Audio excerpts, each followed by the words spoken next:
Tapi yang tadi nggak saya jelasin ulang ya. Mangga aja, itu belum direkam soalnya. Oke, seperti yang tadi saya sampaikan sebelum video ini direkam, jadi mangga bagi yang nanti nonton rekaman harus nanya ke teman-temannya, ini saya ngomong apa sebelum direkam. Sesuai yang tadi yang saya bilang bahwa hari ini dan minggu depan itu masih akan mempelajari tentang suatu hal namanya critical thinking. Nah, critical thinking ini sebetulnya adalah memandu Anda bagaimana caranya berpikir. Sebetulnya saya nggak perlu ngajarin Anda berpikir ya, dari lahir pun Anda sudah mikir. Anda lahir jebret gitu ke dunia, nangis, itu sudah merupakan efek dari berpikir. Apapun yang Anda nikmati sekarang adalah efek dari pemikiran Anda selama ini. Tapi di sini mungkin panduan berpikirnya itu supaya lebih runut, dan supaya lebih komplit. Karena kalau berpikirnya tidak komplit, itu pasti hasil pemikirannya pun jadi tidak komplit. Dan Anda sendiri pun juga jadi tidak yakin dengan apa yang Anda pikirkan, seperti itu. Oke, just simple. Kalian buka saja, kalian bisa lihat URL yang saya sajikan di sini ya. Ya, nanti Anda bisa buka, saya akan berikan. Atau kalau kalian bisa buka langsung, sekarang juga lebih asik, silakan.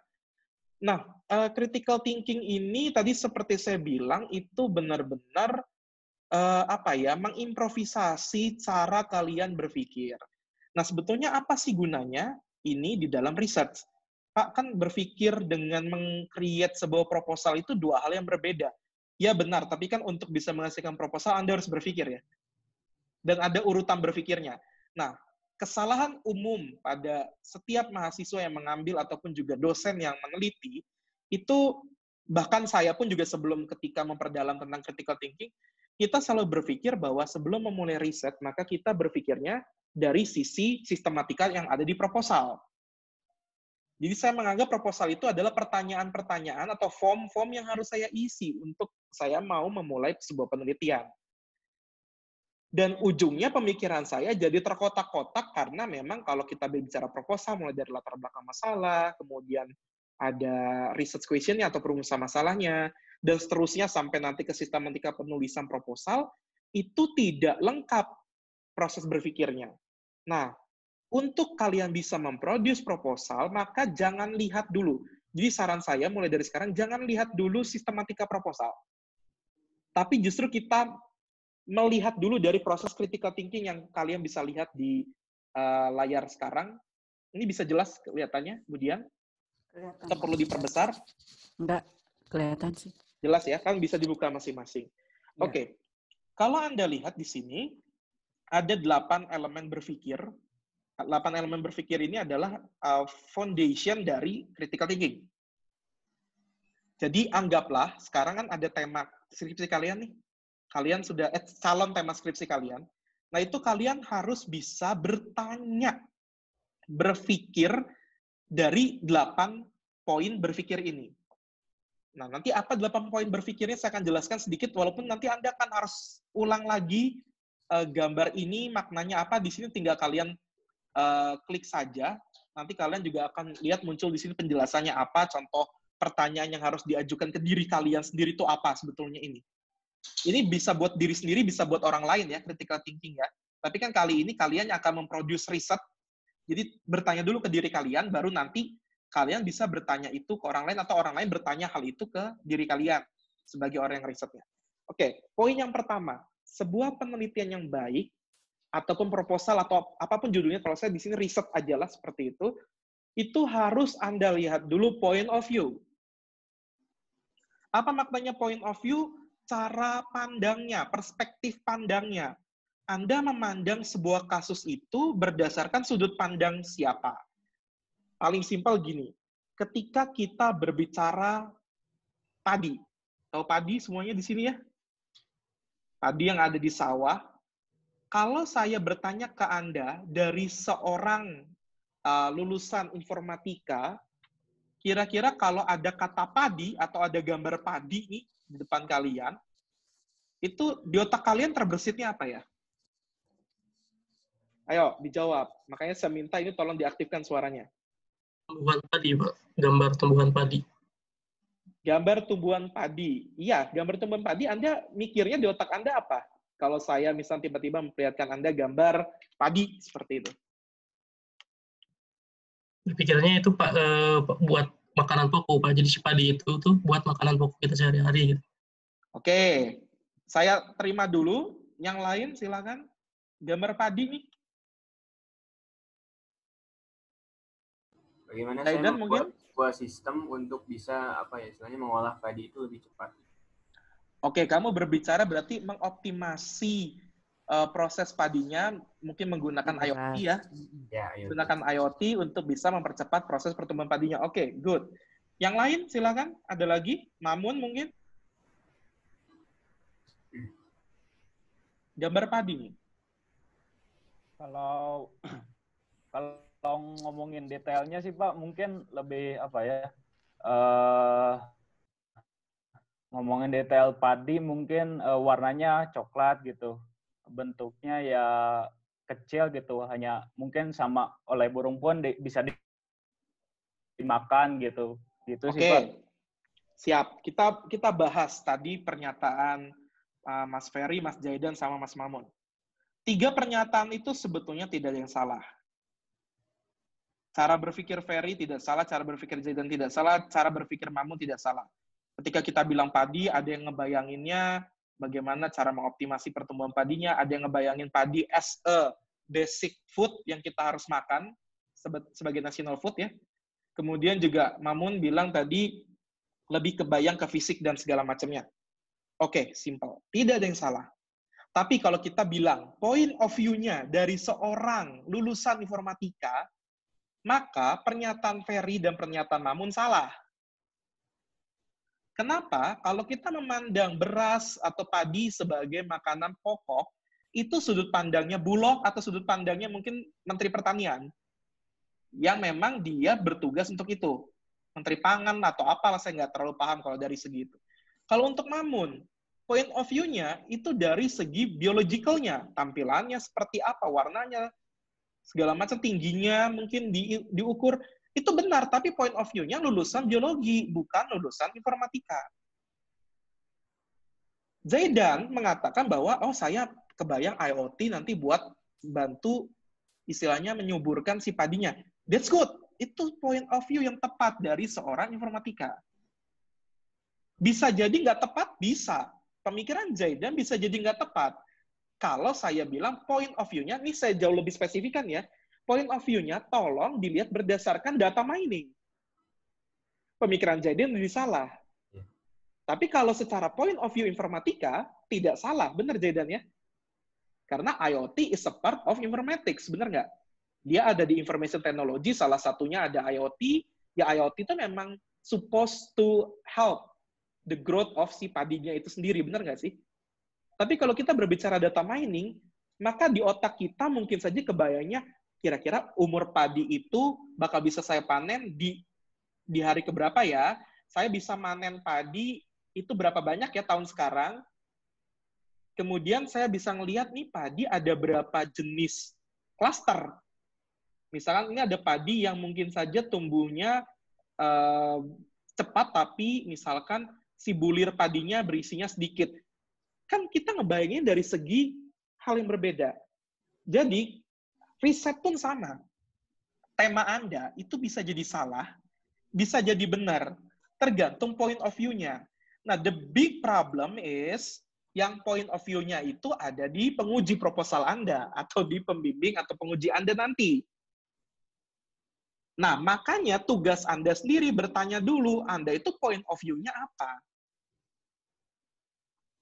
Kita ngelihat data nih, ada NIM, ada nama, ada kelas, misalkan NIM 1, nama Budi, kelas IF1.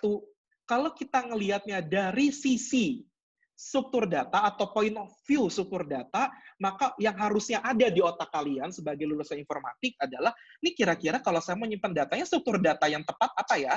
Apakah pakai stack, apakah pakai queue, apakah pakai array, apakah pakai linked list, apakah pakai struktur data tree, dan seterusnya. Itu pertanyaan yang Anda harus sangat tanya dulu di awal. Tapi ketika kita bilang tadi ada NIM, nama, kelas dengan berjuta-juta datanya, ketika saya bilang point of view sekarang kita ubah ke database, maka switch otak Anda itu harus diubah ke ada tabel, database, ada record, lalu bagaimana cara memodelkan, apakah dia dianggap sebagai sebuah entitas atau bukan, model data apa yang cocok, pakai IR, pakai normalisasi, pakai document base, lalu bagaimana DBMS-nya, saya pilih yang mana, dan seterusnya. Itu pertanyaan yang Anda harus muncul di otak Anda. Pertanyaannya, jangan jawaban, nggak mungkin jawaban dulu kan. Di mana-mana nature-nya pertanyaan dulu baru muncul jawaban. Itu yang dimaksud dengan poin pertama, point of view. Jadi di poin ini saya minta Anda bertanya ke diri Anda, point of view apa yang Anda gunakan. Kalau Anda mungkin nggak jelas, kalian bisa baca di sini ada question yang Anda harus tanya ke diri sendiri. Nah ini kalian bisa lihat nanti panduannya, saya nggak akan jelasin satu-satu karena terlalu banyak. Anda tanya untuk yang Anda sedang ambil sekarang, tema skripsinya. Sampai sini ada pertanyaan?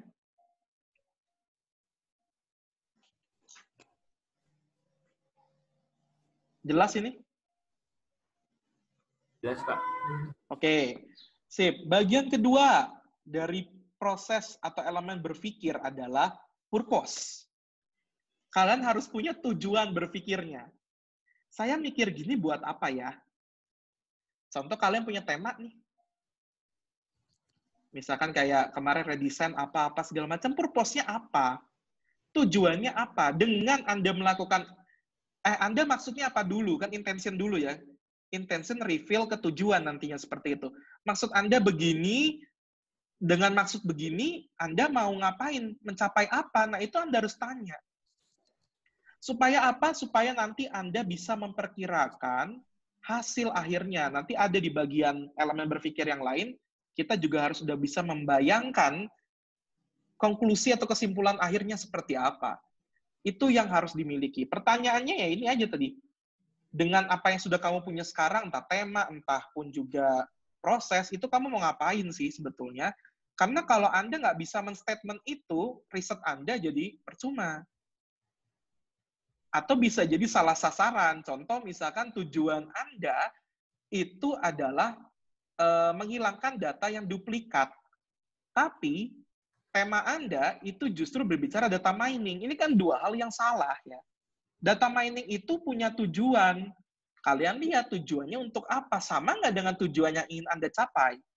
Itu bisa Anda tanyakan di bagian kedua elemen berpikir.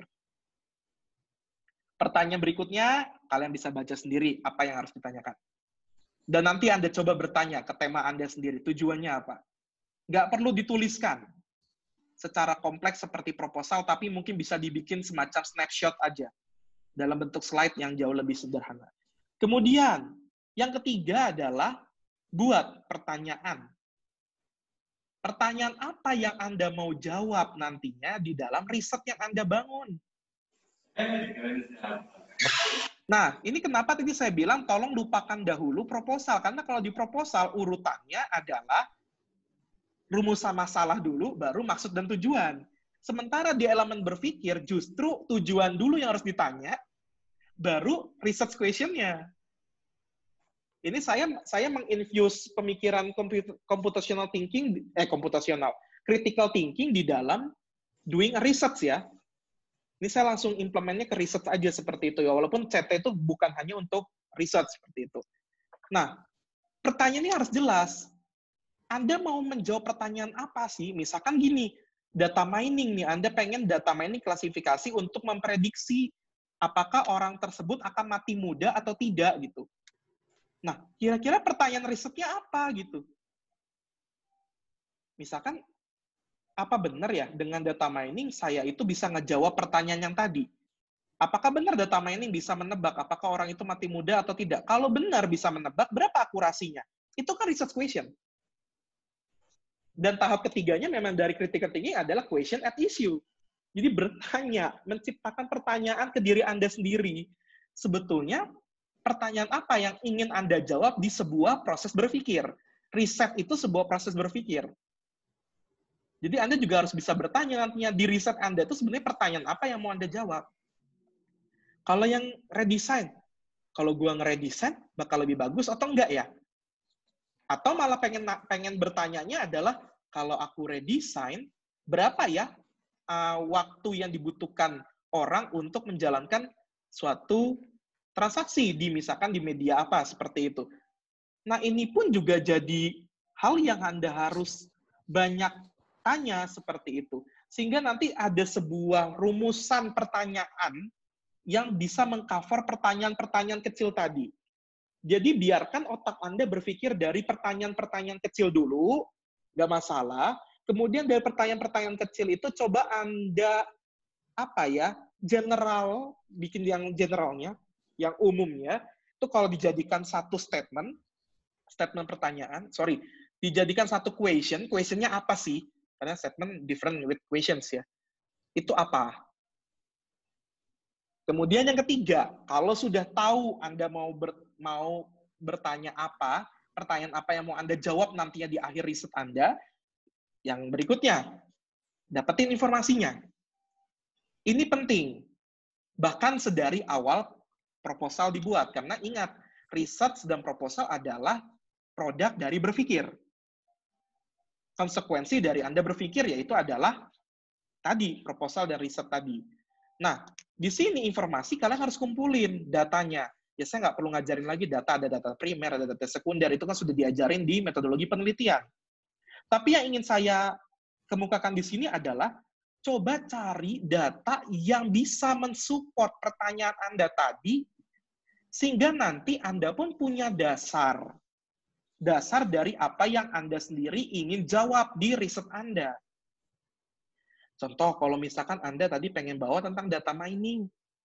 Pertanyaan akhirnya, apakah data mining bisa menyelesaikan hal tersebut? Misalkan seperti itu ya. Saya tidak akan memberikan contoh yang sangat eksplisit di sini. Nah, maka di information ini, Anda harus mencari artefak-artefak, literatur-literatur yang bisa Anda gunakan untuk bisa membuktikan bahwa data mining pernah loh untuk menyelesaikan kasus serupa. Ini kan sebetulnya sudah Anda lakukan di sebelum UTS kemarin, benar nggak sih? Studi literatur dan review literatur itu kan sudah dilakukan di information ini. Kemudian, di bagian misalkan di proposalnya, data-data apa sih? Misalkan kayak bisa hasil survei, bisa hasil wawancara, dan segala macam, yang kalian juga kalau makin bisa banyak mengumpulkan itu, kalian makin yakin dengan kemampuan berpikir Anda di saat itu. Itu berikutnya. Kalau sudah informasinya lengkap, maka yang kita harus lakukan adalah ini, interpretation dan inference. Kira-kira kesimpulan sejauh ini, itu akhirnya Anda yakin nggak sih bahwa data mining atau misalnya redesign atau misalkan visualisasi data itu adalah solusi yang tepat dari yang poin elemen berpikir sebelumnya. Misalkan, atau dari tema skripsi yang Anda ambil, gitu loh. Anda harus coba dulu di sini. Anda harus bertanya. Kemudian tidak hanya itu, tidak hanya menyatakan benar atau enggak, tapi gimana ya caranya supaya saya bisa menjawab pertanyaan yang tadi. Bagaimana caranya saya membuat data mining bisa menebak apakah orang ini mati muda atau tidak? Atau bagaimana cara saya membuat orang jadi lebih mudah menggunakan sistem ini yang sebelumnya sulit? Atau bagaimana caranya saya bisa membuat visualisasi yang lebih tepat supaya nanti orang yang melihat data yang kita visualisasikan jadi dapat insight yang banyak? Itu interpretation dan inference. Kalian dekatkan dulu gitu loh dari hasil yang kalian sudah berpikir tadi, ya kira-kira konklusinya apa gitu loh. Dan seterusnya. Kemudian setelah itu, ya kalau sudah, ya Anda perdalam konsep. Jangan Anda puas dengan tadi hanya mengumpulkan informasi. Anda misalkan dapat informasi nih bahwa data mining bisa kok kayak gini gitu. Ya di konsep itu kalian akan mencari basic knowledge yang Anda butuhkan gitu loh. Contoh misalkan memang benar bahwa ada beberapa orang bilang bahwa data mining itu bisa untuk itu, atau misalkan ya misalkan suatu hal yang Anda carilah, misalnya seperti itu, Anda harus cari dulu konsepnya. Konsep itu paling dasar dari sebuah pengetahuan. Nah, kalian harus bisa cari itu.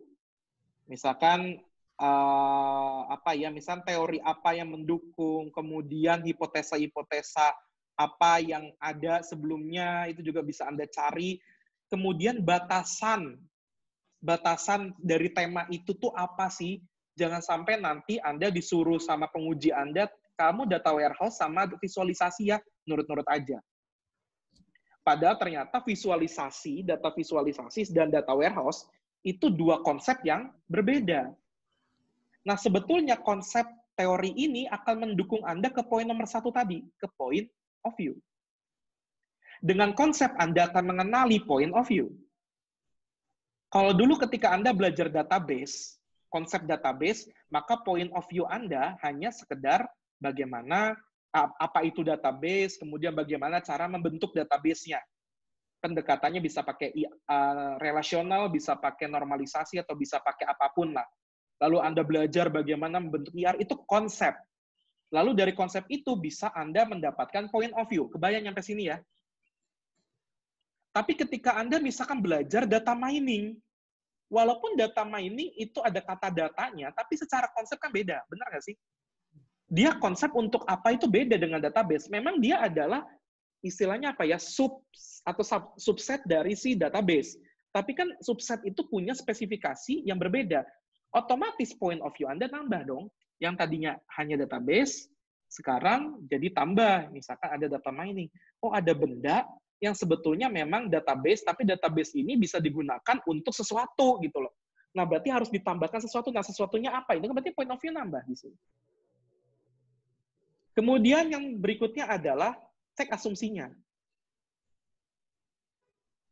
Kalian kan kalau dalam berpikir tuh pasti punya asumsi ya, apa yang kalian kerjakan dan apa yang kalian tidak kerjakan. Kemudian juga apa ya istilahnya, ada nggak batasan yang memang harus diterapkan supaya riset Anda berjalan dengan baik? Itu assumption. Misalkan gini, ketika kita bilang bahwa IRD, kebayang semua IRD ya. Misalkan di Unicom itu kan kalau kita bicara dosen itu kan jadi satu entitas ya. Atributnya ada NIP, nama dosennya, kemudian tanggal lahir, jenis kelamin, dan segala macam.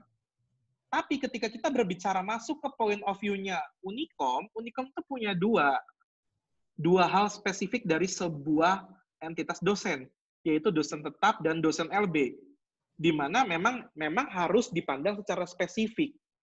Nah, ketika Anda misalkan disuruh oleh Budian ketika tugas basis data nih, coba Anda lihat kalau untuk pemodelan data dosen di Unicom, itu kira-kira IRD-nya seperti apa. Ketika Anda gambar satu kotak dosen, nih misalnya satu kotak aja entitas gitu, dosen gitu Anda ketikin, kemudian ada atribut-atributnya, ada NIP, nama, dan segala macamnya. Lalu Anda kasih asumsi di situ, asumsi saya tidak ada dosen LB dan tidak ada dosen tetap di Unicom, maka Budian nggak boleh salahin itu kotak. Benar, Budian? Ya. Tapi ketika Anda nggak ngasih asumsi itu, Budian dengan sangat senang hati dan memang harus menyalahkan jawaban Anda.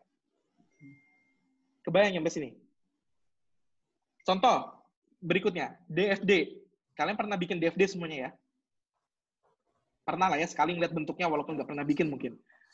Tahu proses login kan? Halo, jawabannya mana suaranya? Aku minta suara deh, nggak mau pakai angguk-anggukan aja. Kebayang ya? Berarti ada satu lingkaran biasanya dikasih nomor 1 ya. Di DFD itu selalu ya, login itu nomor 1. 1 login gitu. Saya menggambar DFD misalkan di suatu sistem, saya tidak menggambar login. Tidak ada satu lingkaran DFD yang saya kasih login. Tapi saya kasih asumsi. Asumsinya adalah saya menganggap login dan logout itu pasti hampir ada di seluruh sistem. Jadi nggak perlu lagi saya ceritakan ulang login seperti apa, logout seperti apa. Maka dosen RPL saya nggak boleh bikin itu salah. Kebayang ya? Nggak boleh dicoret itu, ini salah DFD-nya. Nggak boleh, karena sudah ada asumsi. Asumsi ini bisa Anda bangun berdasarkan konsep, bisa. Atau berdasarkan informasi yang Anda dapatkan. Bedanya apa? Contoh informasi, batas asumsi saya kalau misalkan nanti misalkan asumsi saya, saya agak susah nih ngasih contohnya. Asumsi saya kalau misalkan data mining pakai 1000 data dengan 100 data itu lebih bagus yang 1000 data. Misalkan saya punya asumsi seperti itu. Nah, secara informasi mungkin benar karena data mining harus banyak. Harus banyak, semakin bagus akurasinya. Semakin bagus model yang dibentuknya. Tapi ternyata ada konsep yang mengatakan bahwa iya memang harus banyak, tapi yang banyaknya juga harus bagus datanya. Jadi bukan hanya sekedar masalah quantity, tapi juga bicara quality of datanya. Percuma 1000 data, tapi nggak di cleaning, tidak ditransform untuk sesuatu hal yang mungkin harus ditransform terlebih dahulu, supaya nanti algoritmanya bisa ngerjain. Nah, dua hal itu kan bisa membentuk asumsi lagi kan. Asumsi yang saya awal tadi, kalau data 1000 lebih bagus dibandingkan data 100. Tapi kan kalau Anda berpikir ulang, iya masa. Nah, masa itu sebenarnya proses berpikir kritis, critical thinking tuh. Udah jalan sebetulnya. Cuman kan Anda pasti bingung nih, terus yang apa yang harus gue lakuin? Nah, dilihat lagi di kotak elemen berpikir ini, ada information dan ada konsep, coba saya bandingin. Secara information, memang iya sih, memang lebih banyak data, lebih bagus. Beberapa orang pasti ngomongnya gitu. Bahkan dosen saya pun ngomongnya begitu. Tapi secara konsep ternyata, memang iya, konsep juga mengatakan makin data besar makin bagus, tapi ternyata data yang kualitinya bagus. Berarti kan ada parameter lagi yang lain seperti itu. Nah, itu cara berpikirnya. Kemudian, yang terakhir adalah ya implikasinya. Anda harus meng-creating pertanyaan atau memikirkan implikasi atau konsekuensi dari proses berpikir yang tadi. Ini kan Anda berpikirnya untuk memikirkan sebuah tema di dalam sebuah riset ya. Kira-kira kalau saya melakukan riset ini, bakal jadi apa dan bakal berpengaruh apa ke kasus yang saya lihat di awal, berdasarkan point of view yang saya pilih tadi. Misal, kalau saya dengan menerapkan data mining, maka akan bisa apa sih? Tapi juga harus bertanya dari sisi yang lainnya. Kalau saya tidak melakukan riset ini, maka apa yang akan terjadi? Itu yang jarang sekali mahasiswa pikirin. Selalu mikirinnya adalah, buat apa saya ngelakuin ini? Terus kemudian nanti, kalau saya ngelakuin ini, maka saya dapatnya apa? Tapi nggak pernah bertanya, kalau saya nggak ngelakuin ini, maka maka masalahnya nggak bisa jadi apa? Atau masalahnya nggak bisa tersolusikan. Bener nggak? Dan seterusnya. Itu Anda harus tanyakan dengan sangat jelas. Kalau 8 elemen berpikir ini Anda sudah jalankan, saya sangat yakin sekali Anda akan sangat yakin dengan tema skripsi yang Anda ambil sekarang. Kebayang ya? Sampai sini. Oke. Kalau keyakinan Anda justru menghancurkan tema yang Anda sudah pilih di awal, bagus. Jadi jangan dianggap itu sebagai sesuatu yang negatif ya. Aku nggak mau berpikir kritis lah. Kenapa? Kalau berpikir kritis nanti nggak beres-beres. No. Itu nggak begitu ya. Kan nanti juga ada otak Anda itu akan menstimulasi bahwa ini memang sudah batasku bertanya gitu loh. Tapi kalau baru sekali bertanya namanya belum kritis dong gitu. Dan belum tahu apa pertanyaan yang harus ditanyakan secara terus-menerus, ya itu pun juga belum berpikir kritis. In case Anda tidak menemukan ataupun malah justru menemukan bahwa tema Anda itu bukan tema yang cocok dan tidak menyelesaikan solusi, maka ubah sudut pandangnya. Cari tema yang berbeda, cari mungkin masalahnya sama, tapi mungkin solusinya berbeda. Lalu mempertanyakan kembali solusi yang baru itu apakah solusi yang benar, sampai nanti elemen berpikir yang lengkap lagi. Lalu pertanyaan terakhirnya mau riset atau enggak nih? Riset ini mau move on enggak si point of view-nya? Atau saya sudah, saya yakin point of view-nya sudah benar, dan 8 elemen berpikir tadi saya sudah jalankan. Maka kalau sudah seperti itu, enak Anda. Anda akan yakin mau ditanya dari manapun, misalkan gini ya, ini kenapa harus pakai data mining? Itu kan pertanyaan favoritnya Budian tuh. Kenapa kasus ini harus pakai data mining? Oh, karena datanya banyak, Pak, gitu. Itu pasti tanya lagi sama Budian. Terus kalau datanya banyak, kenapa emangnya? Itu kan sebetulnya Budian lagi merangsang kalian untuk bisa berpikir kritis. Tapi sayangnya, namanya bangsa Indonesia, hal-hal semacam itu dianggap hal yang mempersulit. Bukan dianggap sebagai proses untuk merangsang daya critical thinking tadi, gitu. Kan kalau Anda sudah bisa jawab, kenapa data banyak jadi permasalahan? Oh, iya dong, tentu Bu. Itu kan data kan perlu media penyimpanan. Media penyimpanan ini tentunya punya harga dan punya cost yang harus dibayar. Nah, itu kan rugi banget kalau kita nggak bisa manfaatkan untuk sesuatu yang lebih berguna. Nah, lalu Budian akan bertanya nanti, secara kritis lagi, pasti akan bertanya ke kalian, loh, jadi masalah kalian itu datanya yang banyak atau karena data yang banyak ini tidak dimanfaatkan? Oh, saya pilih yang kedua, Bu. Oh, jadi berarti data mining untuk apa? Data mining itu timbul karena adanya jumlah data yang membengkak tapi nggak bisa dimanfaatkan untuk apapun. Nah, akhirnya statement masalahnya jadi komplit. Akibat kritis tadi, benar nggak sih? Dan kalau yang sudah terbiasa berpikir di dalam suatu point of view, elemen berpikir ini dilakukannya cepat. Jadi bukan berarti Budian, saya, Pak Alif, ataupun dosen-dosen IF yang lain, itu ngegampangin kalian. No, enggak. Kita sudah terbiasa berpikir di point of view itu, gitu loh. Sehingga ketika menjalankan 8 elemen berpikir tadi, itu sudah dilakukan seperti kita kayak nafas aja, gitu.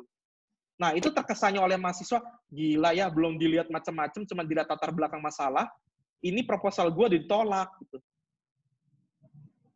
Nggak begitu, itu karena 8 elemen berpikir ini kita bisa jalankan secara cepat. Nah, nanti kalian pun juga sama. 8 elemen berpikir ini akan improve secara waktu. Dan nanti kalian suatu saat ketika sudah bekerja, dulu Budian pasti nolak gue ya gara-gara gini, aneh gitu. Nah, itu baru nanti gitu.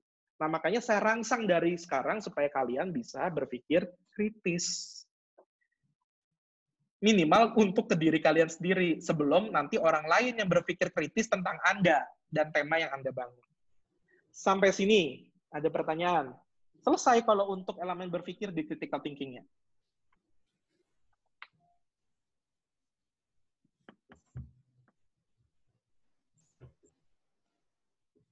So, silakan, banyak bertanya lah. Sebelum nanti kami yang bertanya ke Anda nih. Kan di minggu ke-16 tuh kita yang akan nanya ke kalian.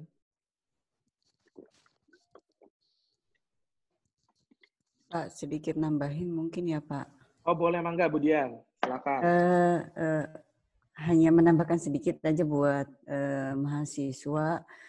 Yang tadi dijelaskan Pak Adam itu betul-betul elemen berpikir ya, bukan tahapan. Khawatirnya Ya. kalian terjebak nanti, kok beda ya sama proposal itu strukturnya nggak begini. Padahal lepas dulu proposalnya. Kalau saran saya lepas dulu proposalnya. Kalau mau dengan apa yang sudah dijelaskan oleh Pak Adam barusan dari elemen-elemen berpikir ini, dari masing-masing poin ini, Anda detailkan aja dulu berdasarkan kasus yang sedang Anda pegang saat ini. Nanti kalau ini sudah Anda isi semua elemen-elemennya, ngebuat proposal itu akan gampang banget. Iya. Karena sebenarnya sudah ada semua gitu loh. Saya semua bahannya ini, udah ada. Betul, semua bahannya betul. Udah ada, tinggal aja, disusun. Pak. Betul. Bukan meramu lagi. Disusun. Ya, disusun, betul. Tinggal nulisnya doang gitu. Nulisnya doang, iya. Itu mah tinggal ngikutin. Prodi maunya kayak gimana sih sistematikanya? Ya udah, saya ikut aja gitu loh. Ya. Karena mungkin nanti ketika Anda publish di luaran lagi, bentuknya pun akan berbeda. Tapi apapun bentuknya, dari semua yang tadi dijelaskan Pak Adam, elemen-elemennya, kalau sudah ada, udah gampang banget dah. Itu mungkin yang saya ingin tambah, Pak. Ya, bagus banget Budian, itu memang benar yang tadi Budian bilang, makanya tadi di awal saya udah bilang, tolong jangan ngebayangin poin-poin di proposal dulu ya, lepas dulu dari itu. Karena kalau sudah masuk ke poin-poin proposal, maka yang di otak Anda, berarti gue harus nyari latar belakang masalahnya, habis itu aku harus bikin rumusan masalahnya, maksud dan tujuan. No. Gini, berpikir itu harus di awal, bukan di akhir. Lebih tepatnya gini, berpikir itu bukan bukan di akhir saja, tapi harus di awal juga. Jadi apapun yang nanti Anda akan hasilkan itu merupakan produk dari berpikir. Ini mah enggak, kalau mahasiswa tuh enggak. Ngetik proposal, baru mikir. Oh, ini ada latar belakang masalah. Latar belakang masalah itu apa ya? Baru nanya. Padahal harusnya mikir dulu. Kalau aku mau bentuk proposal atau mau bentuk sebuah ide, aku tuh harus gimana? Itu mikir dulu. Makanya kalau saya menyarankan Anda tidak perlu dulu buat proposal, tapi buatlah pertanyaan-pertanyaan per elemen berpikir ini, supaya nantinya Anda bisa dengan yakin menjelaskan ke kami bahwa tema Anda tuh memang layak untuk diambil dan merupakan suatu produk berpikir yang cukup baik. Kenapa saya bilang cukup baik? Ya karena berpikir itu improve. Critical thinking itu menjamin adanya improval of thinking. Jadi bisa saja di bulan sekarang atau di semester sekarang tema itu bagus, tapi ketika misalkan berpikirnya kita makin tinggi, cara berpikirnya lebih tinggi, elemen berpikirnya pun juga dioptimalkan sedemikian rupa, maka bisa jadi temanya ditolak lagi. Nah, oleh karena itu sangat wajar gitu. Dan jangan kalian bisa malah nanyanya, kenapa tema saya sekarang ditolak, padahal dulu diterima-terima aja, dulu angkatan-angkatan yang dulu diterima-terima aja, bikin hal yang jelek-jelek gitu. Ya no, namanya juga berpikir itu punya improve. Kalau nggak improve, berarti dosen-dosen kalian idiot.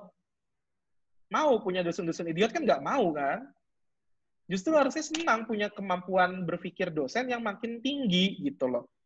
It doesn't mean we are make any difficulties ke kalian. Enggak, itu kita nggak punya maksud itu. Tapi memang elemen berpikir kita, itu setiap semesternya, atau bahkan kalau kita dosen harusnya setiap hari ya, setiap harinya itu pasti disuruh untuk meningkatkan si critical thinking ini. Nah, kaliannya yang enggak. Nah, itu yang makanya kenapa ada beberapa kasus yang kesulitan untuk mengikuti. Nah, nanti minggu depan saya akan bahas masalah yang ini. Intelektual standar untuk cara berpikirnya. Jadi kalau tadi elemen-elemennya, nah ini adalah istilahnya kalau di kita tuh quality-nya lah ya. Kualitas berpikir itu dinilainya dari apa sih gitu. Nah, nanti akan saya jelaskan minggu depan, sembari nanti Anda coba sharing pengalaman pribadi, pembelajaran apa ketika Anda menerapkan critical thinking di tema yang Anda akan mau bangun. Berdasarkan 8 elemen berpikir yang tadi sudah saya jelaskan bersama tim di kelompok B. Nah, nanti minggu depan setelah Anda menjelaskan, baru saya jelaskan di sini. Kira-kira kalau quality dari berpikir itu sebetulnya dinilai berdasarkan apa, yang nanti saya akan jelaskan. Walaupun sebenarnya Anda sudah bisa belajar sendiri di sini, ininya pun juga sudah ada, nanti saya akan bagikan si linknya, Anda bisa akses semua linknya secara online. Oke, sebelum saya mengakhiri, ada 3 hal yang harus dijawab oleh kalian. Saya akan memberikan 3 contoh judul skripsi di kelompok B. Lalu, coba Anda terapkan 8 elemen berpikir yang tadi, mau yang mana terserah. Tidak harus runut, tapi misalkan kalian coba bertanya tentang tema tersebut supaya Anda menjadi mendapatkan entah keraguan atau entah kepastian dari tema tersebut. Baru nanti saya komentari. Paham sampai sini? Sekarang semua mahasiswa tolong unmute mic-nya. Karena saya butuh jawaban, bukan butuh wajahnya. Kalau wajah boleh disembunyikan dulu supaya bandwidth-nya mungkin berimbang. Saya butuh suaranya. Kalau terlalu berat, videonya di-off-kan, nggak masalah. Oke, siap ya? Yang benar jawabannya dapat apa, Bu Dian? Dapat nginep di rumah Bu Dian semalam ya? Oke, siap ya? Saya lihatin. Oke, kelihatan semua judulnya? Belum, Pak. Belum muncul, Pak. Belum muncul. Oke. Oh, pause. Sorry.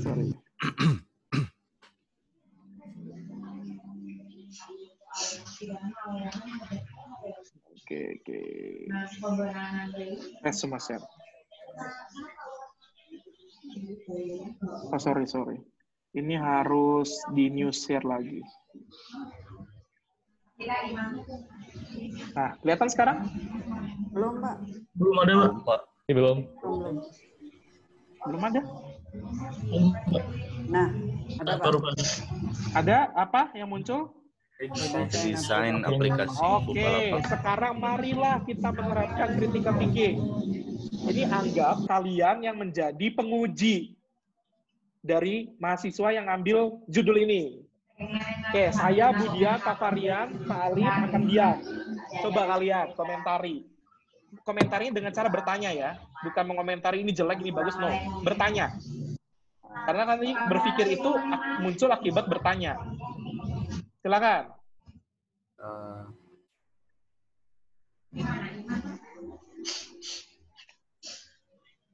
Boleh.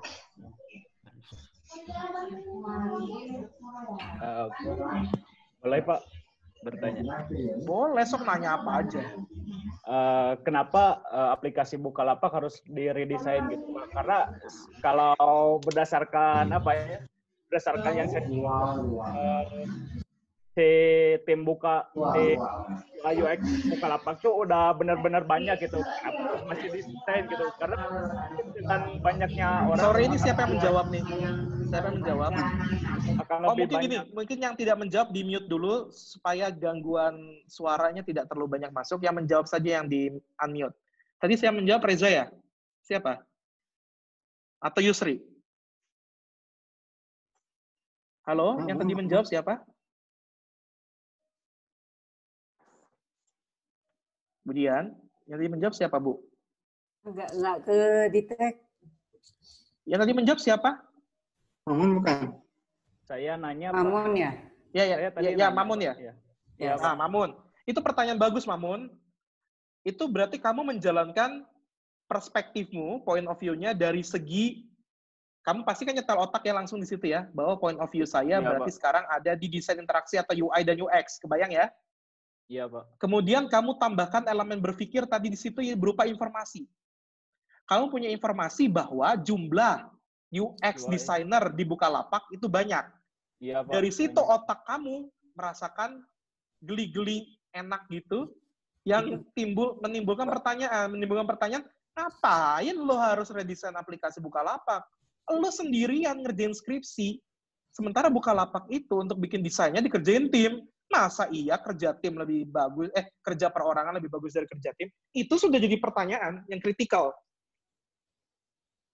Dan itu yang sebetulnya akan saya, Budian, Pak Varian, Pak Alif tanyakan nanti ketika sidang proposal.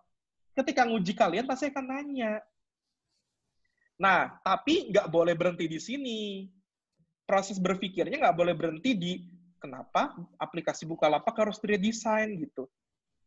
Nah, harus ditambah dengan konsepnya juga. Apakah kita secara konsep dilarang untuk membuat sebuah redesign dari sebuah aplikasi yang memang sudah bagus? Anda harus cari konsepnya. Ada nggak konsep yang menceritakan tentang hal itu? Bahkan dengan Anda menambahkan elemen berpikir berupa konsep, tadi kan ada satu piece dari yang 8 elemen tadi namanya konsep, itu kita harus bertanya, kenapa pakai human-centered design? Karena secara konsep itu human-centered design gimana? Iya. Asumsi bisa menjadikan ini benar. Asumsi bisa menjadikan ini benar. Contoh gini, asumsi saya nanti produk akhir ini hanya akan saya gunakan sebagai komparasi. Berarti kan boleh-boleh aja saya ngeredesain toh. Nggak dilarang gitu loh. Kemudian question-nya. Ini kalau gue ngedesain lebih bagus atau enggak ya? Emang kalau lo kan tapi dibalik pertanyaan karena kita nanya ke orang lain ya. Emang lo yakin kalau lo ngeredesain lebih bagus? Memang lo tuh mau ngapain sih redesain? Itu kan sebenarnya questioning ya, meng-questioning diri orang lain. Tapi kalau saya sarankan lebih baik kita questioning ourselves dulu. Seperti itu. Nah itu kan 8 elemen berpikir. Tapi kan kalian juga bisa petakan 8 elemen berpikir nih. Ada informasinya kah, ada point of view-nya kah, dan segala macam. Jadi, tema yang saya munculkan ini belum tentu salah. Kamu harus tanya dulu, memang yang di otak kamu tuh sampai kamu bisa berpikir gini tuh kenapa? Nggak boleh tiba-tiba seorang dosen bilang, anjir, salah ini mah udah. Temanya ngaco, udah. Kamu tuh belajar IMK aja 1 semester, lalu kamu mau coba-coba sok jago ngalahin timnya Bukalapak. No, nggak boleh gitu. Ini buat para dosen ya, nggak boleh begitu tuh. Ini mudah-mudahan ada dosen lain yang nonton gitu. Tapi justru elemen berpikir yang tadi dipakai gitu. Runut bertanyanya. Benar, secara point of view, oh boleh. Kita kan memang memandangi UI dan UX, dan UI dan UX itu bisa redesign, cari lagi. Tadi tahap keduanya apa, tahap ketiga, tahap keempat, dan seterusnya. Sehingga nanti proses berpikirnya lengkap, lalu keputusan nanti yang dihasilkan di akhir, apakah tema ini diterima atau ditolak, itu jadi tepat. Kebayang sampai sini? Coba, pertanyaan lagi yang berikutnya. Kira-kira yang muncul dari judul ini apa lagi? Anggap karena sebagai penguji, melihat judul ini, pertanyaan apa yang mungkin muncul? Kenapa harus melakukan pendekatan human centered design, Pak? Kenapa harus pakai human centered design? Mungkin pertanyaannya bisa lagi dikembangkan. Kenapa tidak pakai yang lain? Tidak pakai. Iya kan? Karena secara konsep mungkin saja ada yang lain, benar nggak? Iya. Ya. Secara inferensi solusi yang tadi ada di konklusi itu, tahap ke-5 kalau nggak salah ya, itu ada kan? Yeah. Kemudian kalau misalkan pertanyaan yang harusnya terakhir yang ditanyain juga dong, conclusion jangan sampai lupa. Kalau kamu ngeredesain, memang maunya nanti hasilnya kayak gimana? Emang apa yang bakal terjadi dengan Bukalapaknya? Itu harus ditanya kan? Dan kalau kamu tidak melakukan redesign, apa yang bakal kejadian?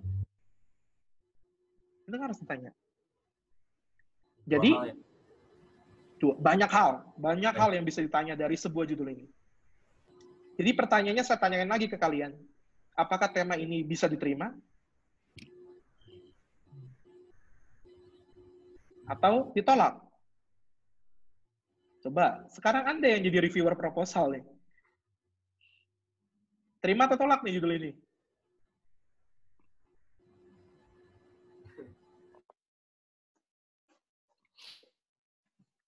Sulit kan menjawab? Makanya jangan gampangin jadi reviewer proposal. Jangan nuduh yang macam-macam ke dosennya, karena dosen tuh pasti mikirnya banyak. Nggak mungkin dia langsung serta-merta enggak, tolak, dan ini mah jelek, dan muka kamu mah jelek, ya nggak gitu juga kan? Judul kamu pasaran, nggak mungkin gitu. Bahkan kita dari judul pun, itu ketika baca judul langsung pertanyaan tuh ngumpul di sini semua. Cuma kita pilih. Karena kalau critical thinking kan harus juga milih prioritas ya. Secara sudut pandang itu mana yang prioritas gitu yang kita tanyain gitu. Itu juga harus kita tanya. Bahkan dengan point of view yang berbeda, misalkan, kalian tahu kelompok D ya, D itu kan berarti teknologi, website, dan mobile. Misal, judul ini saya ingin ubah point of view-nya menjadi kelompok D, misalkan lah ya. Terserah mau diterima atau ditolak nanti terserah.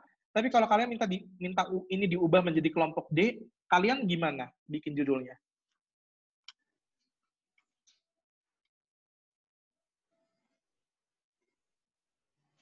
Wah, lama ini. Misalkan, pemanfaatan Kubiken untuk marketing Bukalapak, bla bla bla, misal seperti itu. Jadi ada alat namanya Kubiken. Kubiken tuh biasanya kalau Anda lewat di suatu Pizza Hut, nih nanti ada SMS masuk ke Anda gitu ya. Nah, itu bisa pakai alat namanya Kubiken. Itu dengan satu kasus yang sama, yaitu Bukalapak, domain masalah yang sama, tapi ketika point of view-nya berubah juga judulnya. Benar nggak sih? Nah, makanya kenapa dari awal kita bilang tolong pahami dulu kelompok B itu konsepnya atau point of view-nya apa aja. Itu dulu bahkan yang saya jelaskan ke kalian. Bahwa satu masalah bisa dipandang dari berbagai sisi. Kalau kalian ngambil ini di kelompok D, ya pasti ditolak. Redesign aplikasi Bukalapak. Atau misalnya pembangunan aplikasi Bukalapak versi baru, menggunakan Android SDK terbaru, misalnya seperti itu pasti ditolak. Karena point of view kelompok D itu ada sendiri. Tapi ketika Anda berbicara ini di point of view-nya kelompok B, diterima. Itu yang harus Anda pahami supaya nanti Anda berpikirnya kritis, nggak kayak mahasiswa sekarang main judge ya. Nggak boleh itu. Yang kedua, ada 4 kok nggak salah. Ini. Apakah judul ini diterima atau tidak? Nah, tapi kan untuk bisa menjawab itu, coba timbulkan pertanyaan dulu tentang tema ini.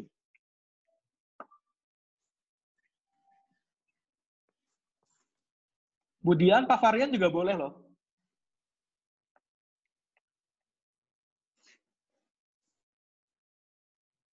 Pertanyaan apa dari 8 elemen berpikir ini yang kira-kira muncul di otak Anda sekarang?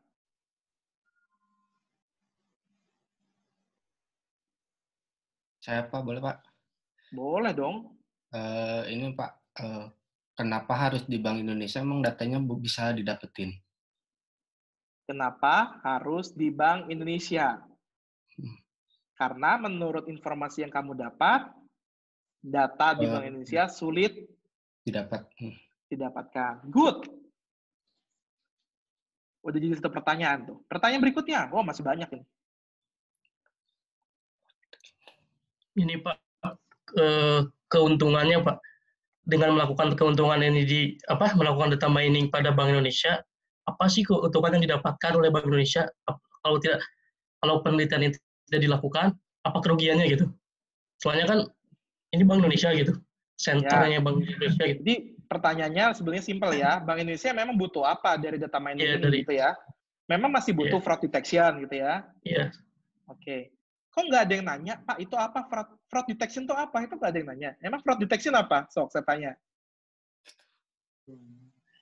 Itu yang makanya saya bilang. Teknik, Pak. Fraud detection itu apa? Makanya gini, itu perlu latihan memang. Saya pun juga sampai sekarang masih mungkin salah untuk melakukan. Jadi 8 elemen berpikir itu runut dulu dari sudut pandangnya. Ini kalau kita berbicara sudut pandangnya data mining atau perbankan nih. Oh iya Pak. Data mining, berarti kan kita harus cari data mining. Tapi ternyata ada irisan dengan point of view dari perbankan, yaitu fraud detection. Fraud detection. Itu kan kita nggak pernah paham fraud detection itu apa, karena kita anak informatika, betul? Sudut pandang kita selalu informatika. Maka Anda harus coba cari tahu dulu konsep tentang fraud detection. Fraud detection itu apa? Kemudian, yang ketiga yang harusnya ada di otak Anda berpikirnya adalah, emang Bank Indonesia ada peminjaman kredit ya? Bukannya Bank Indonesia itu untuk menjaga kestabilitasan perbankan, dan dia memang nggak membuka jasa perbankan di sana. Ngapain juga fraud detection di Bank Indonesia? Selesai, tolak temanya. Itu kan kalau Anda sudah paham point of view, baru hanya paham satu aja, itu udah bisa nolak tema ini. Bayang nggak sih? Atau masih pusing? Gini aja lah. Yang bisa meminjamkan kredit itu kan bukan Bank Indonesia. Bank Indonesia itu nggak pernah ada jasa perbankan. Anda nggak bisa nabung di Bank Indonesia, benar ya? Benar, Pak. Anda nggak bisa narik uang di Bank Indonesia. Bank Indonesia itu judulnya aja bank, tapi jasa perbankannya untuk langsung ke customer banknya ya nggak ada gitu loh. Kecuali kalau saya ngasih namanya di Bank Negara Indonesia, berarti BNI 46. Itu mungkin, karena memang BNI meminjamkan kredit, benar nggak sih? Dan fraud detection itu untuk melihat apakah orang ini akan kredit macet atau tidak, misalnya seperti itulah. Saya juga kurang paham banget dengan point of view dari fraud detection sendiri. Nah, ini kan tentunya bisa jadi pertanyaan yang mematikan gitu loh. Nggak perlu datang ke reviewer untuk tahu tema ini ditolak atau diterima. Benar nggak sih? Tapi oleh diri kalian sendiri, kalian sudah menolak ini menjadi sebuah tema. Simple. Itu loh yang saya selalu bilang, tolong bertanyalah sampai tidak ada lagi pertanyaan yang Anda tidak bisa jawab gitu loh. Dari tema Anda sendiri. Nah, cuman baru sekarang saya kasih jawabannya, berpikir kritis. Gitu. Kalau Anda sudah tahu bahwa secara point of view perbankan Bank Indonesia itu untuk menjaga kestabilitasan ekonomi dan tidak mempunyai jasa perbankan, sementara fraud detection itu merupakan hal yang timbul akibat adanya kredit analis. Jadi kalau orang ini mau dipinjemin kredit atau enggak gitu kan harus di fraud detection dulu kan. Ini orang akan fraud atau enggak gitu nanti di akhir, misalnya seperti itu. Ya. Nah, jadi mungkin saya sedikit ulangi lagi, intinya sih gini, Ketika Anda melihat suatu hal, lalu Anda berpikir, coba berpikirnya yang tadi memanfaatkan 8 elemen berpikir tadi. Bahkan untuk elemen pertama pun sebetulnya secara point of view, judul ini bisa jadi tidak lolos sensor. Ya karena tadi saya bilang lagi tadi, Bank Indonesia itu nggak punya produk perbankan. Nggak punya, maksudnya menawarkan jasa perbankan. Orang nggak bisa nabung di situ, nggak bisa minjem uang di situ. Nah, mungkin kritik pertamanya adalah yang itu, apakah benar Bank Indonesia itu butuh fraud detection? Malah tidak menyentuh data miningnya dulu ya. Malah point of view-nya benar-benar perbankan full, yang dimana itu bukan tema yang lazim diambil oleh anak IF gitu. Tapi ketika tema perbankannya sudah lulus sensor, maka langkah berikutnya saya tinggal memastikan point of view di informatikanya, yaitu data mining. Itu. Ya, walaupun ada pertanyaan lain ya, walaupun ada pertanyaan lain, dan bisa jadi tema ini diterima, tapi harusnya 80% sudah tertolak. Nah, kalau seperti itu kan Anda dengan sudah bisa bertanya secara kritis seperti itu kan Anda jadi lebih yakin sebelum ngajuin temanya seperti itu. Berikutnya.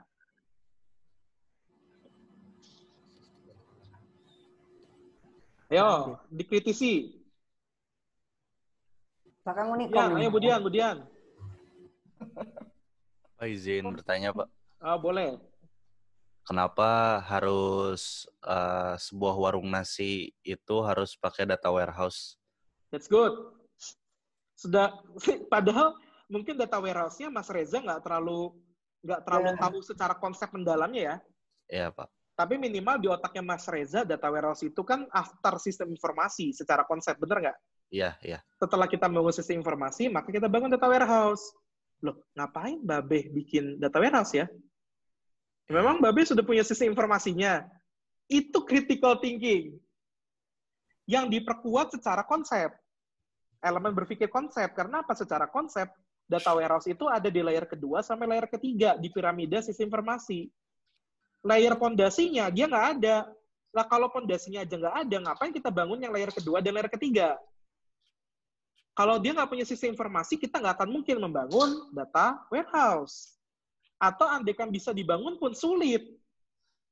Karena ingat, asumsi kita, nih ada kata asumsi lagi, asumsi kita satu tema yang disetujui itu dikerjakan 1 semester, bukan 1 tahun. Nah, Anda dengan asumsi seperti itu, cukup nggak ya waktuku untuk mengerjakan hal ini? Bisa jadi sebetulnya nasi Babe punya data warehouse, boleh-boleh aja. Cuman permasalahannya adalah Anda harus bikin dulu sistem informasinya, dan after sistem informasi, Anda harus nunggu dulu. Muncul nggak kebutuhan strategis di sini? Muncul nggak kebutuhan untuk generate report yang beraneka ragam bentuk dari seorang Babe untuk warung nasinya? Wah, itu kan butuh waktu lagi, bahkan bukan 1 tahun, mungkin saja bertahun-tahun. Nah, kalau seperti itu, saya tanya ke kalian, lebih baik ditolak atau lebih baik diterima tema ini? Ya, udah kejawab ya? Udah kejawab ya? Nggak harus jadi dosen loh untuk nolakin tema gitu. Itu, jadi saya mengajak Anda berpikir kritis. Berpikir kritis itu bukan apapun dipertanyakan. Tapi ada dasar dari setiap pertanyaannya. Bukan hanya sekedar mengajukan pertanyaan tentang apapun pertanyaan tentang sesuatu, itu enggak begitu. Tapi punya dasar berpikir yang kuat, fondasi berpikir yang kuat, itu critical thinking. Baru Anda nanya.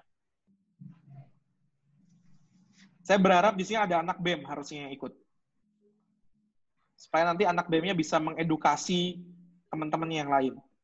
Kalau misalkan nanti ada sebuah kebijakan dari Unikom, coba dipandang dari proses critical thinking. Jangan ntar dikit-dikit ribut gitu ya. Terakhir, nih. Ayo, critical thinking.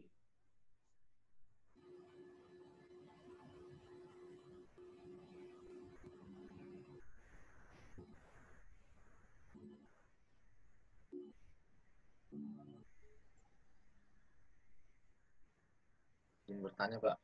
Ya, enggak. Nah, apa memang sebelumnya dari data tersebut belum optimal apa dengan butuh dioptimasi lagi? Oke.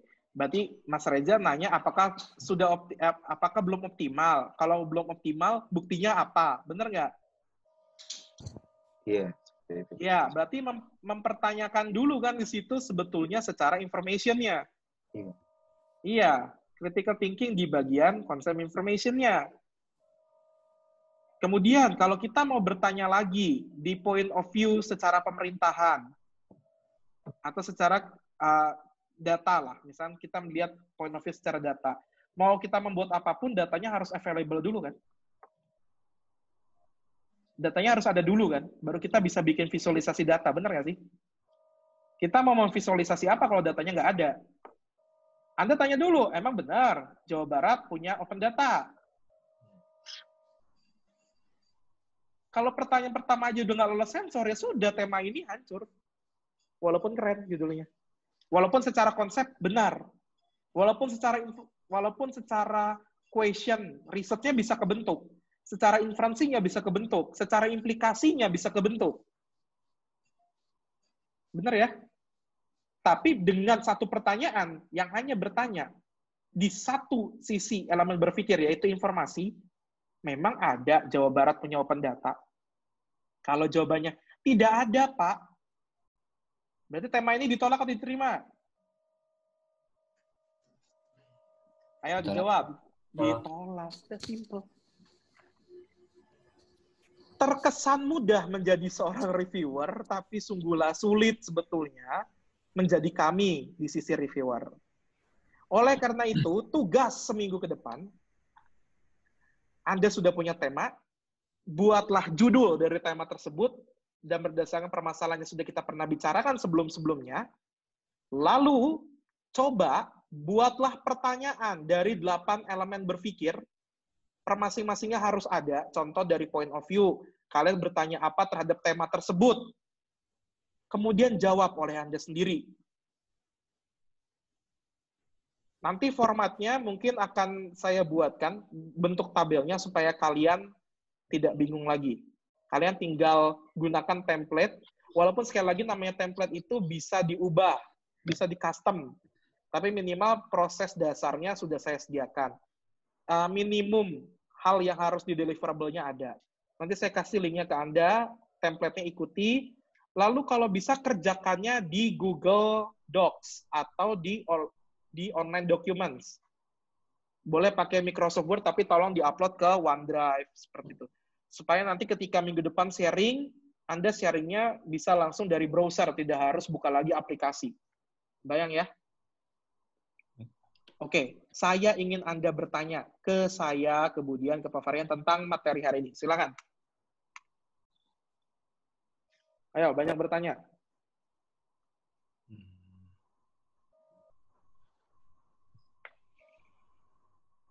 Pak, boleh di luar materi nggak, Pak? Boleh. Ini sih, Pak, yang desain sistem. Itu kan kita harus pakai produk tuh lebih dari satu, minimal 2. Itu kalau misalkan web sama mobile itu masuknya satu produk atau 2 produk, Pak? Coba pakai 8 elemen berpikir tadi. Secara konsep kamu sudah baca belum? Sudah mempertanyakan belum secara konsep? Untuk bisa dapat keanekaragaman yang mau diseragamkan, yang baik itu seperti apa? Kan kamu tuh sebenarnya pengen bikin penyeragaman kan? Dari hal yang sebetulnya serupa, tapi ternyata pada implementasinya tidak seragam. Kamu pengen bikin seragam. Kalau dengan konsep yang pertanyaan kamu tadi, itu boleh atau enggak? Jawab sendiri. Critical thinking. Oke. Ya. Saya nggak akan jawab. Budian saya larang jawab, Pak Varian saya larang jawab. Boleh berarti, Pak. Soalnya untuk strukturnya mobile sama web itu berbeda. Bisa jadi. Tapi saya tanya lagi, yang kamu mau buat desain sistemnya, itu desain sistem apa? Tanya purpose. Elemen berpikir purpose nih. Boleh. Asumsi kamu, asumsi lagi nih, elemen berpikir lagi. Kamu bikin untuk apa? Batasannya mau yang apa? Apa yang kamu lakukan dan apa yang tidak kamu lakukan? Jadi Eri harus critical thinking. Baik, Pak. Untuk bisa menjawab pertanyaan Eri sendiri. Oke. Kalau butuh arahan berpikirnya, ya tadi saya udah kasih arahan ya. Ya, siap, Pak. Iya. Jadi mulai dari sekarang, Budian, Pak Varian, nanti juga Pak Alif diberitahu, nggak boleh ngasih jawaban ke anak-anak ya.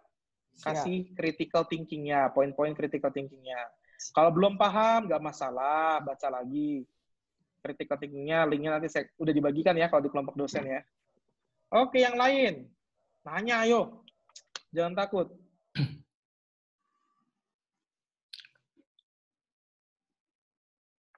Jadi malah takut nanya ya. Itu ciri yang bagus. Itu ciri yang bagus dari critical thinking. Ketika Anda kalau mau bertanya tuh banyak pemikiran dulu, nah itu bagus berarti. Tapi yang jangan sampai mikir dulu ya, Pak. Ya, mikir dulu. Yang penting ada dasar pemikirannya kenapa Anda bertanya hal itu. Walaupun masalah komplit atau nggak komplit, sekali lagi saya sampai saat ini pun juga bisa saja untuk berpikirnya nggak komplit. Itulah gunanya kita bertanya atau berdiskusi. Supaya pemikiran kita jauh lebih komplit. Yuk, yang lain. Bertanya.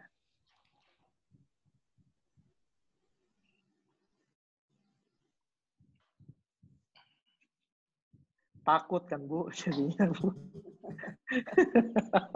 Kapok nih, bertanya kapok. Aduh. Nggak apa-apa kan, kata Bapak mikir dulu gitu. Jadi kan bertanya nggak perlu komplit banget lah, kan gitu. latihan. Pak izin bertanya, Pak. Nah, boleh. Untuk saat masih ini berani, Bu. Masih boleh nggak? Maaf dulu, ini di luar materi, Pak. Masih boleh nggak, Pak, kalau misalkan ganti perusahaan, Pak? Tapi dalam temanya yang sama. Ganti perusahaan. Ya, pertanyaannya sama, critical thinking lagi.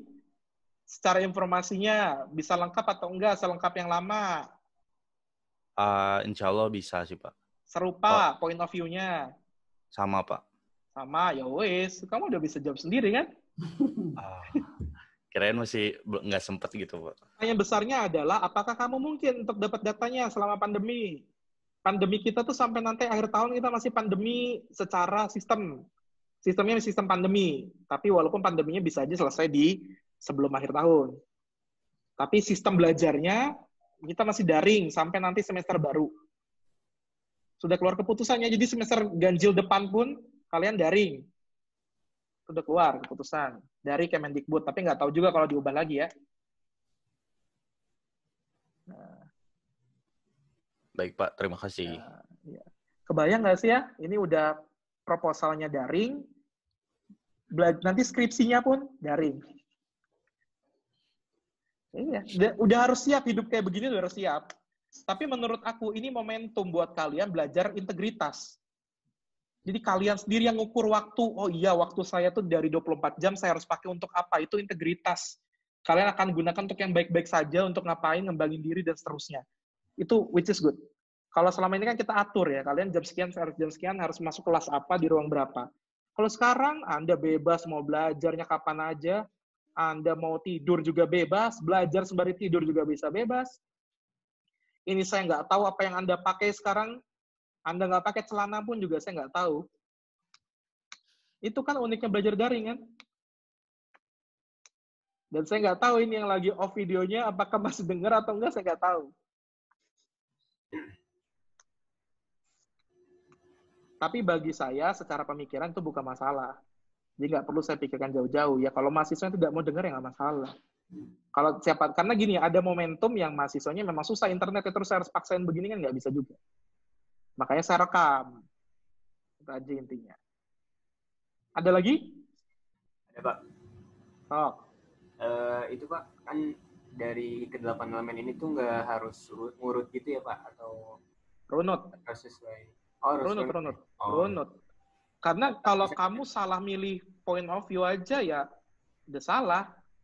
Karena pertanyaan yang timbul, contoh gini ya, tadi kan saya bilang gitu. Kalau kita, coba sekarang kita gambarin padi. Jangan padi lagi deh, ntar pusing lagi gitu. Virus corona kebayang?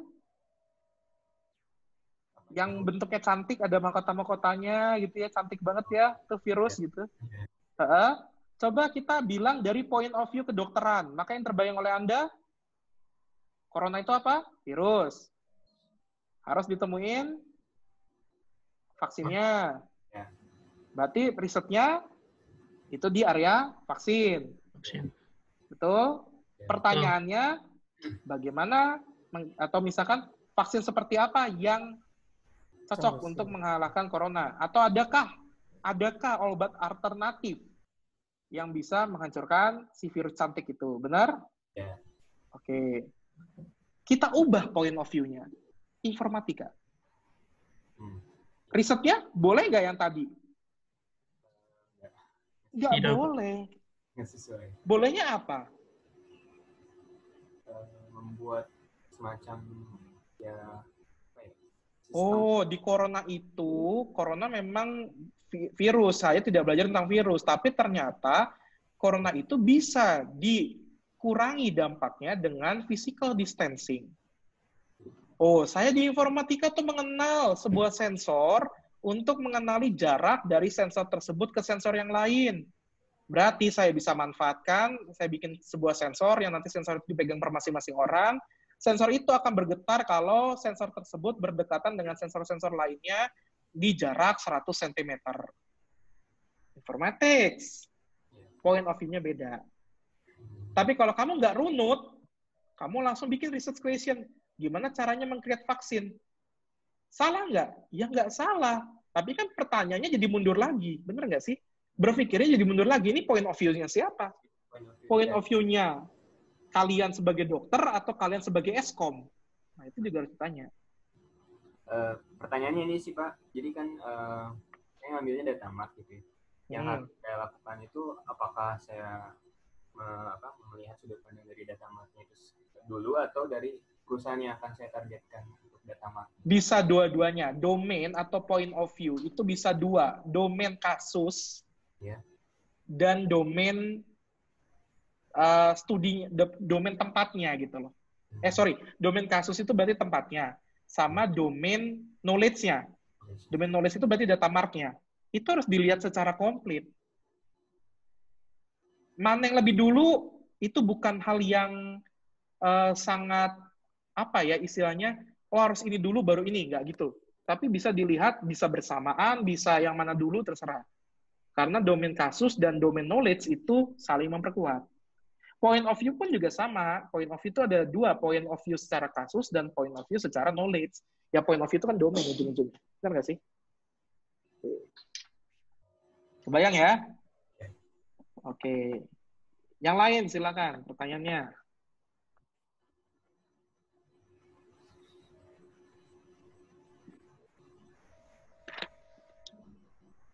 Sudah? Kemudian?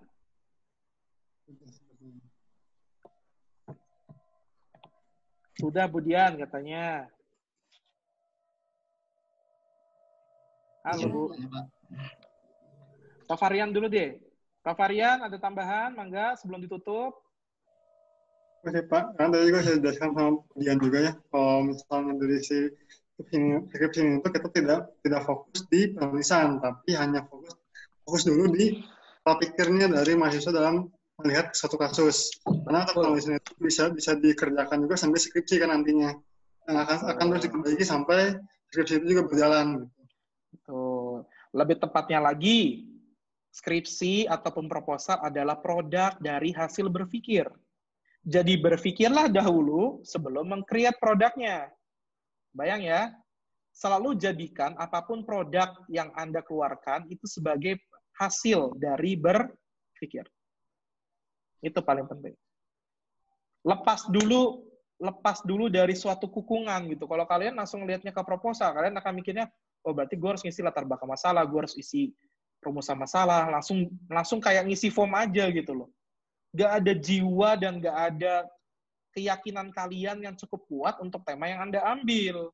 Tapi kalau Anda berpikir dulu secara matang, ya walaupun kita matangnya itu berbeda-beda ya, antara matangnya saya dengan matangnya kalian kan bisa berbeda. Atau juga kalau kita berbicara buah juga beda-beda matangnya. Nah itu yang tidak jadi masalah sebetulnya karena tinggal dilatih. Tapi yang jadi masalah adalah kalau tidak berpikir dulu tapi meng-create produk. Meng-create produk hasil berpikirnya, ngakunya aja berpikir tapi ternyata enggak. Jadi sekarang udah tahu ya kalau ngaku berpikir harus ngapain. Kamu mikir enggak? Gitu. Nah itu sebetulnya kalau ada nanti orang tua bertanya, kamu mikir nggak sih? Kamu kok sebelum ngelakuin kesalahan begini? Nah itu ditanyanya 8 elemen tadi itu. Berpikir secara apa, tujuannya apa, pertanyaan apa yang mau dijawab, dan seterusnya. Sampai terjadi nanti implikasi dan seterusnya. Oke, kemudian ada tambahan, Mangga? Saya cukup, Pak. Cukup. Ibu mah Budian, bukan cukup. Yes. Oke. Jadi minggu depan tugasnya itu ya, kalian seminggu ini mikir aja udah. Lalu tuangkan hasil pemikirannya, nggak usah ribet-ribet, cuman ke 8 elemen berpikir itu pertanyaan apa yang Anda muncul, lalu jawab sendiri. Nanti minggu depan sharing pengalamannya, apa yang pengalaman spiritual yang Anda alami selama belajar 8 elemen berpikir tadi. Baru nanti kita akan menilai hasil pemikiran yang Anda pikirkan masing-masing terhadap kualitas berpikirnya. Itu di minggu depan. Oke? Apa Varian atau Budian sudah ada yang mencatat siapa yang hadir? Udah di screenshot sama. Siap. Dan screenshot ntar boleh lah ya kirim-kirim ya buat laporan. Siap. Oke, terima kasih. Kalau tidak ada pertanyaan, nanti saya akan coba gabungan dulu karena ini 2 video terpisah ya, karena tadi sempat mati dulu laptopnya. Tapi yang pasti kan teman Anda tidak mendengar penjelasan saya di awal ya, tentang list materi sehabis UTS. Tolong disampaikanlah, kasih tahu temannya di grup, 1 orang aja, nggak usah berkali-kali, di grup aja, jangan PM. Biar nanti temannya tinggal baca kalau sudah aktif internet. Oke, terima kasih. Selamat berpikir. Dan selamat berpikir kritis. Terima kasih. Assalamualaikum warahmatullahi wabarakatuh. Waalaikumsalam warahmatullahi wabarakatuh. Waalaikumsalam warahmatullahi wabarakatuh.